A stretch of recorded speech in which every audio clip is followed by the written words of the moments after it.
اورهان یعنی چراغ، آیدین یعنی روشنایی. در طول این سالهایی که گذشته بیشترین نامه‌ای که گرفتم از خوانندگان سمفونی این بوده که آقای معروفی، حالا یا زن یا مرد یا دختر یا پسر، آقای معروفی من هم یه آیدینم. ولی یه جایی آقای گلشیدی اومد توی خارج از کشور یه مطلب نوشت، در واقع نقدی است به تمام رمان‌های ایران و میگه توی سمفونی مردگان معروفی میگه که برادر بازاری برادر شاعر را کشت. جامعه‌ای که میاد شاعر خودش رو میکشه، جامعه‌ای که میاد نویسنده‌ش رو فراری میده، جامعه‌ای که یا نظام یا هر چی در واقع این داره بلا سر خودش میاره.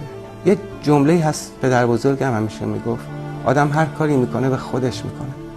وقتی یک جامعه، یک نظام میاد شاعرش رو میکشه، در واقع داره به قلب خودش شلیک میکنه.